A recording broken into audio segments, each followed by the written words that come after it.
Hey everyone, this is Brad from Isla Instruments. This is going to be a video about our DSP card upgrade for the S2400. I'm excited to get into the nuts and bolts of it with you. I know many of you have been asking for some information and some updates on what's going on with this project for some time. It's been one of the most requested features for the S2400 since we launched, that we got some audio effects to work with inside the box. I'll be honest with you, I was reasonably reluctant to do that at the start because personal experience, I've bought a lot of gear in the past, gone through lots of gear, and I've never really been impressed with any of the internal effects that stuff comes with. It always just seems to be a bit of an afterthought and a little bit lackluster. So if we were going to do something for the S2400, it was going to be special. We had to create this as a hardware upgrade. This wasn't simply something that we could do as a software update for the S2400. The processor that's in there, it's not necessarily running at its max. It's not, it's not being maxed out at the moment, but it certainly wouldn't be able to pull off multiple different buses with multiple different plugins and all sorts of stuff going on. For that, we needed to create a new hardware platform. Now, there were three main drivers behind this project. One, we knew that it had to run industry standard plugin formats, so that's VST, LV2, and the newly emerged clap standard. It had to be user upgradable, and that's not just from a physical sense, but also getting new content on there, new plugins. They could be third-party plugins or even commercial plugins from different companies.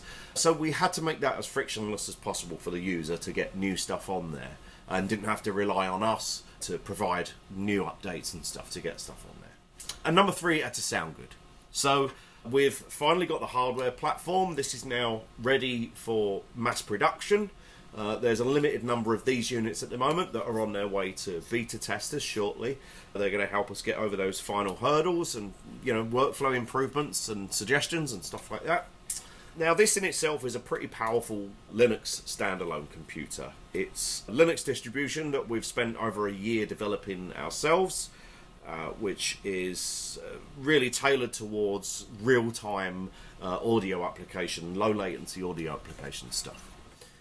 It's an ARM processor, a quad-core 1.5 gigahertz, I think, with 4 gigabytes of memory and 16 gigabytes of flash storage, so plenty of room for you to store your own stuff on there. And also plenty of horsepower for being able to pull off what we want to do without really breaking a sweat. Ultimately, I think you're going to be really impressed, so let's get into it. The machine has 32 sampler tracks and 16 live loops. And we mix all of those tracks into our 8 outputs, which are in turn all summed to make a main mix output. Now, when the DSP card is installed, it hijacks the digital audio streams before they reach those outputs, essentially creating an 8-bus digital mixing console. This allows you to then use multiple insert effects plugins on each of your 8 buses, as well as providing 2 auxiliary sends per bus. Now, the 2 return buses from these also have their own plugin chains, great for adding group reverbs and delays, parallel compression techniques and such. And then finally, a new main mix bus with which you can also stack up insert plugins to create a mastering chain. Again, compressors, limiters, stereo enhancers and so on. Now, I should note at this point that all of this is done in the digital domain, before any audio hits the existing analog circuitry inside the S2400. So none of that characteristic sound of the machine is impeded by installing the DSP card. So that's the structure of how the thing works. And I've put together a little project just to sort of give you a demonstration. I'm not going to be winning any awards for the musical content, but it should just give you a good idea of how things are working with the card. Now, don't pay too much attention to the workflow or the button presses or necessarily the way it all looks on the screen. As I said, these cards are now about to be going off to the beta test team, so without a doubt there'll be lots of workflow changes and improvements as people, give us the feedback over the next month or two. So let's have a look at this project. Okay, so I've got my project loaded up and I'm currently in the DSP console view. So I've got bus 1 through 8 set up like so, several mono buses, and I've got one stereo bus here set up for my synths. And you can see here the plugin list, and when you're in this plugin list you can always press the help menu wherever you are, as you already know. When you're in this plugin list, if you've got multiple plugins going on and you want to move them around, you can just press 5 and you get the little up and down arrow, and then you can move those around in the chain. Press the encoder again, and that's moved the plugin for you. You can add plugins via SD card, and we're also in talks with a couple of different plugin manufacturers, plugin developers, some of which I'm sure you'll have heard of before, but I can't talk about that too much until that actually happens. But there's your plugin list. You can also see the 2 send channels there, and you're able to name your buses however you like. Not forgetting also that there's multiple different sort of layers of being able to save and recall settings. There's an overall console save, load and clear setting, which will be useful if you know that you're always going to be using the same plugins on the main mix and the same return, reverb and delays. Useful to maybe get some things set up, as you'll always use them like that. Or you maybe even you name your buses, and then you can just save that overall config so you can reuse it each time without having to set that up again. Then a layer deeper than that, you can actually save the bus itself, and you might have a nice base bus that you always set up. You can load that back up into different projects. And then we've also obviously got the save and load presets for the plugins themselves.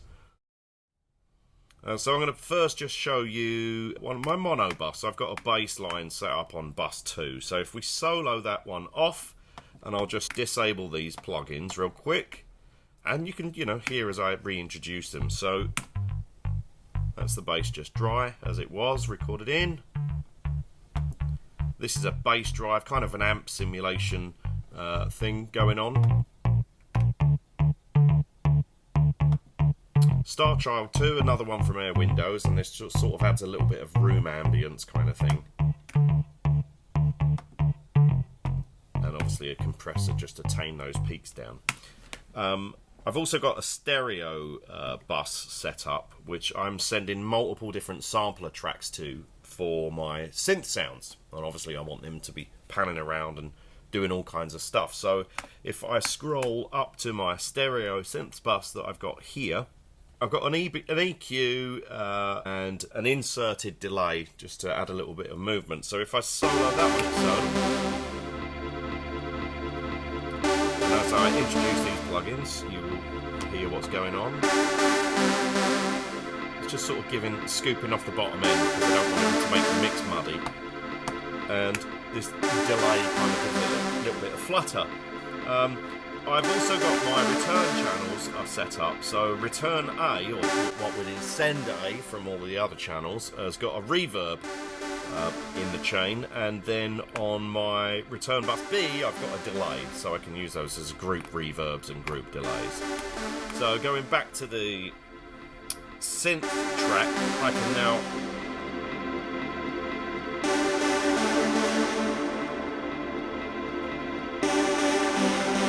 obviously I can send all of my tracks to this or none. Also, I've got some inline stuff for some stabs that I've got going on.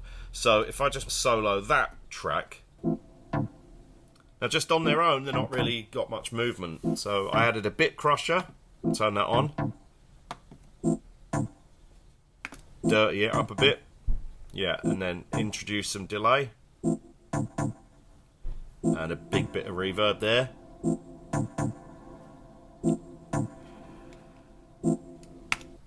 So that gives you a little demo of the structure of getting plugins onto output buses. And then the last bus in the chain is the main mix bus. And so I've got an EQ here just to add a little bit of air at the top. They're currently disabled. A compressor and a limiter. Okay, and so I'll give you a quick rundown with everything, turn on the master mix FX, and let's see how it all sounds together.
Okay, so yeah, I mean, that gives you an idea that you can get a much more rounded and fuller sound out of the S2400 now.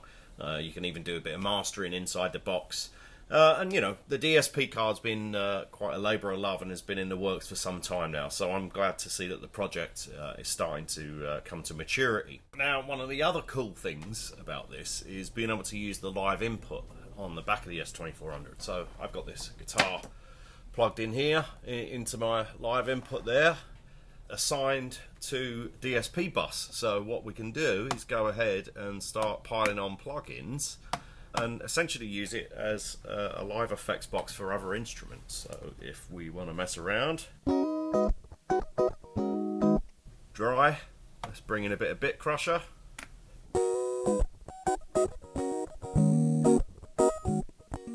Bit of EQ.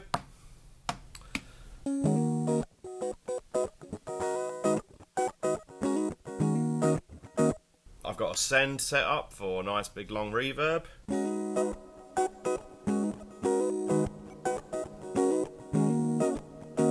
So that's another really useful thing that you can use. So, you know, it's basically a stomp box as well at this point.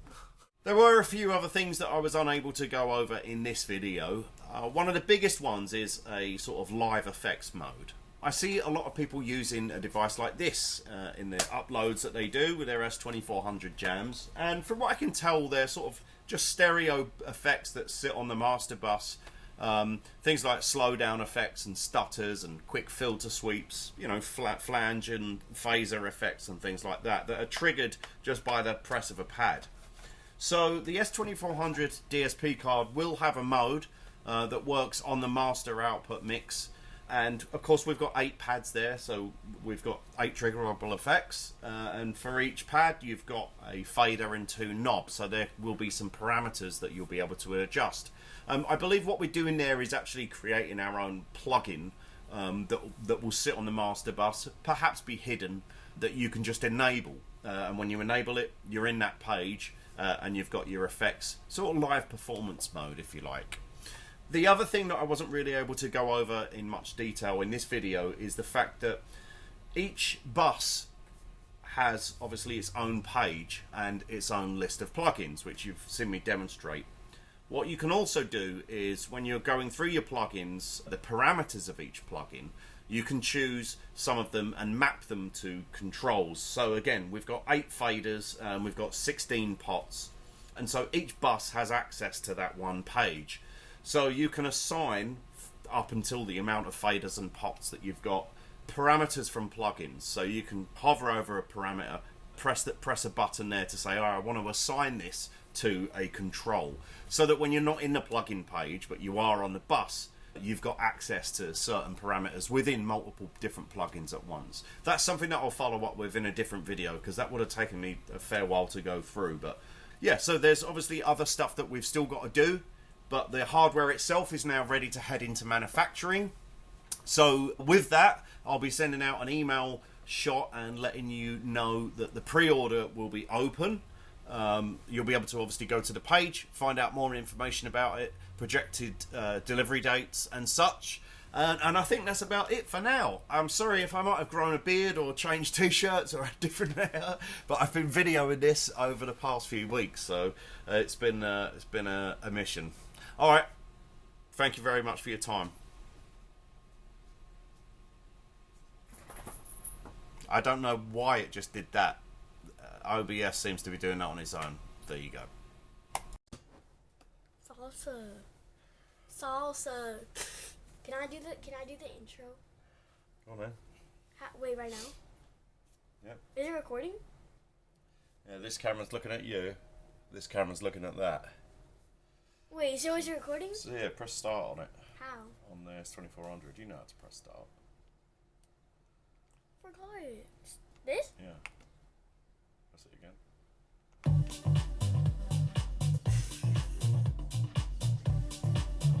Wait, what do I do now? Don't do anything. Why are you hiding? Is it recording? Yeah. Oh. I got salsa.